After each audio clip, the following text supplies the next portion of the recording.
Jadi apa itu data dan bukti? Sebelum itu saya mau menyampaikan hasil temuan sehari-hari yang sering kita alami. Yang pertama, murid kurang fokus. Sering kita temui? Sering, sangat sering, apalagi kalau sudah jam-jam rawan seperti ini ya Bapak Ibu. Sudah jam ngantuk, siswa sudah setelah makan siang, itu sudah sangat-sangat tidak kondusif pembelajaran kita di kelas. Yang kedua, murid tampaknya belum memahami materi. Sering mengalami? Sering. Yang ketiga, murid pasif saat diskusi. Nah, sering ditemui. Ini biasanya murid-murid yang asumsi kita biasanya tidak pandai. Yang aktif hanya murid-murid yang tertentu yang pandai. Oke, yang terakhir adalah murid sulit mengikuti pembelajaran seperti teman-temannya. Tertinggal ya ini. Jadi untuk menghadapi ini semua kita butuh data dan bukti pendidikan agar hal yang kita sering temui ini bisa kita minimalisir dalam kegiatannya. Nah, jadi apa itu data dan bukti penelitian? Data adalah segala bentuk informasi yang diperoleh melalui proses pengumpulan data. Ada berbagai proses pengumpulannya. Yang pertama asesmen. Kita punya berapa jenis asesmen? Bapak Ibu? Ada asesmen formatif, sumatif, ada asesmen awal. Nah, itu termasuk dari data yang mana kita peroleh datanya bisa nilai, kan ya? Bisa bentuk deskripsi, bisa karakteristik peserta didik. Nah, yang kedua adalah observasi. Pernah melakukan ini Bapak Ibu? Pernah. Yang kita observasi biasanya sikap peserta didik.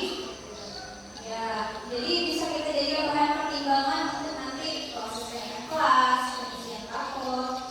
Yang ketiga, wawancara. Pernah kita lakukan? Sepertinya jarang ya Bapak Ibu kita melakukan proses wawancara karena terbatas waktu dan sebagainya. Yang keempat, portofolio murid, pengumpulan tugas-tugas murid. Nah, dia bisa menjadi bukti kita ke depannya. Itu adalah data yang sering kita lakukan. Mungkin bentuknya apa namanya kita tidak menyebutnya data. Mungkin kita menyebutnya nilai dan sebagainya. Yang selanjutnya, apa itu bukti penelitian? Bukti penelitian adalah segala bentuk informasi yang diperoleh dari hasil penelitian dan telah diuji kebenarannya secara ilmiah.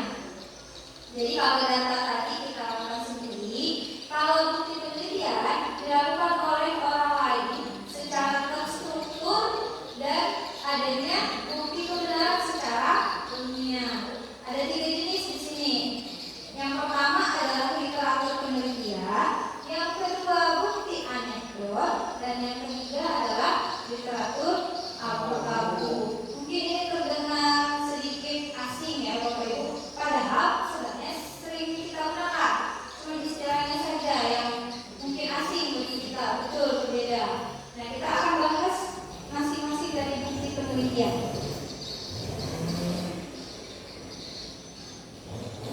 Jadi ada 3 jenis bukti penelitian. Yang pertama adalah literatur penelitian. Ini ada studi penelitian. Yang kedua ada studi kasus. Yang ketiga adalah artikel tinjauan. Yang keempat adalah penelitian tindakan. Ini biasanya PDK. Kalau guru tidak menentukan untuk mereka harus buat ini.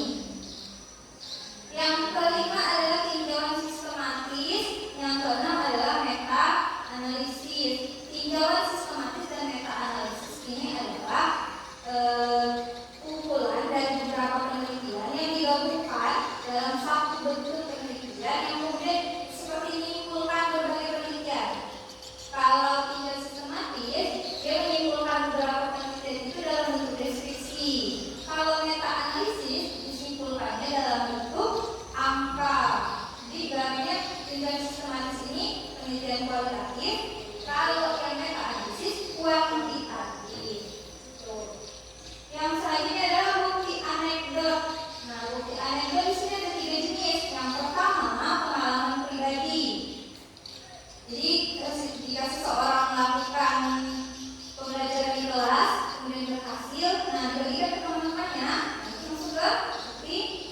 gitu. Yang kedua praktik umum. Yang ketiga pandangan rekan kerja. Misal ini saya kasih informasi hari ini Bapak Ibu, terus nanti Bapak Ibu menyampaikan informasi, memberikan masukan pada saya, itu masuk ke bukti itu. Atau seandainya Pak Dedi nanti mengajar, terus kita observasi, nah itu masuk ke bukti itu.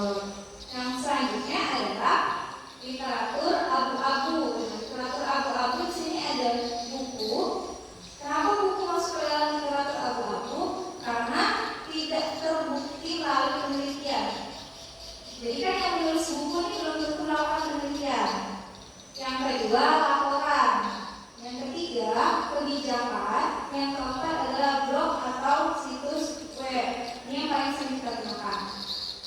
Nah yang terakhir adalah proceeding atau konferensi. Nah dari ketiga jenis bukti penelitian ini, apakah ada yang pernah Bapak Ibu gunakan dalam proses pembelajaran? Pernah, yang mana Pak? Literatur penelitian yang di bagian yang mana?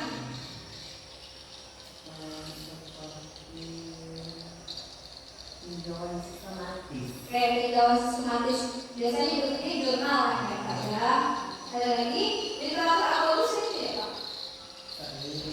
Sering. Karena kita sering pakai Google kan ya. Karena lebih cepat mencari informasi lewat Google daripada kita mencari informasi lewat tinjauan sistematis atau meta-analisis.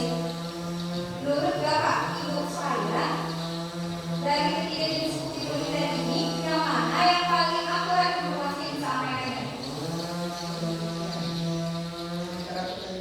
Literatur penelitian.